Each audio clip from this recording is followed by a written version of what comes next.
Ringkasan buku The Psychology of Money, karya Morgan Housel, membahas mengenai hubungan antara psikologi dan uang, serta bagaimana pola pikir dan emosi manusia mempengaruhi keputusan keuangan mereka.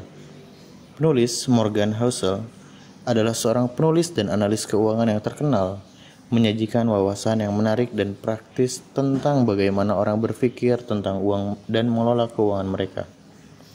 Beberapa poin penting yang dibahas dalam buku ini. Yang pertama, pentingnya emosi dalam keuangan. Buku ini menggarisbawahi peran penting emosi dalam pengambilan keputusan keuangan.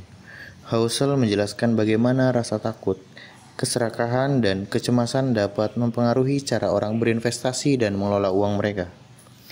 Yang kedua, time value of money. Penulis menjelaskan konsep time value of money atau nilai waktu dari uang, yang menyoroti betapa pentingnya memahami dan menghargai nilai uang dari waktu ke waktu. Keputusan finansial yang bijaksana harus mempertimbangkan nilai waktu dari uang. Yang ketiga, pentingnya kesederhanaan. Buku ini mengajarkan bahwa keuangan sebenarnya bisa menjadi sederhana, tetapi orang seringkali cenderung membuatnya lebih rumit dari yang seharusnya. Housel menganjurkan pendekatan sederhana dan konsisten dalam mengelola uang. Yang keempat, yaitu adalah pengalaman dan teori. Housel menyajikan perbedaan antara belajar dari teori dan belajar dari pengalaman nyata. Ia menekankan bahwa kebanyakan pelajaran berharga tentang uang dan investasi berasal dari pengalaman hidup dan bukan dari teori belaka. Yang kelima, ada resiko dan ketidakpastian. Buku ini membahas bagaimana resiko dan ketidakpastian adalah bagian tak terpisahkan dari kehidupan keuangan. Housel menganjurkan untuk menerima kenyataan bahwa ketidakpastian selalu ada, dan bagaimana kita merespon akan mempengaruhi keputusan finansial kita. Yang keenam, ada pengaruh lingkungan dan budaya. Lingkungan dan budaya sosial memiliki peran penting dalam membentuk pola pikir manusia tentang uang.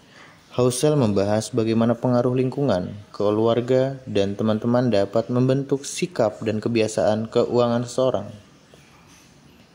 Yang ketujuh adalah perbedaan antara kaya dan kaya secara finansial.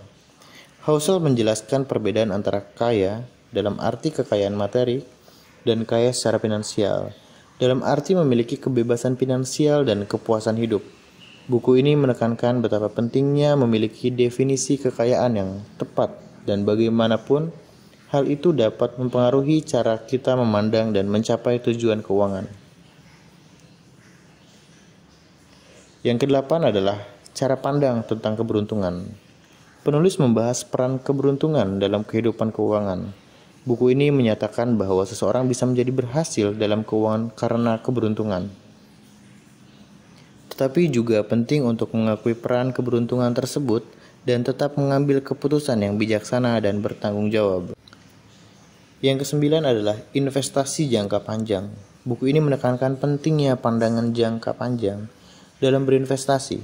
Morgan Housel menggambarkan bagaimana investasi yang sabar dan konsisten selama jangka waktu yang panjang dapat memberikan hasil yang lebih baik daripada mencoba melakukan prediksi pasar yang jangka pendek.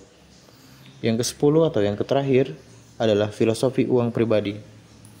The Psychology of Money menyentuh topik tentang bagaimana setiap individu memiliki filosofi unik tentang uang pribadinya.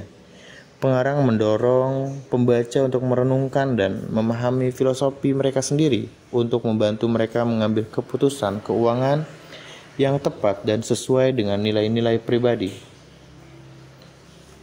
Secara keseluruhan, The Psychology of Money adalah buku yang sangat relevan dan berguna bagi siapa saja yang ingin memahami lebih dalam tentang cara orang berpikir tentang uang dan bagaimana aspek psikologis ini dapat mempengaruhi keputusan keuangan yang diambil. Dengan pendekatan yang bijaksana dan sederhana, buku ini mengajarkan pembaca untuk mengelola uang mereka dengan lebih cerdas dan berhasil dalam jangka panjang.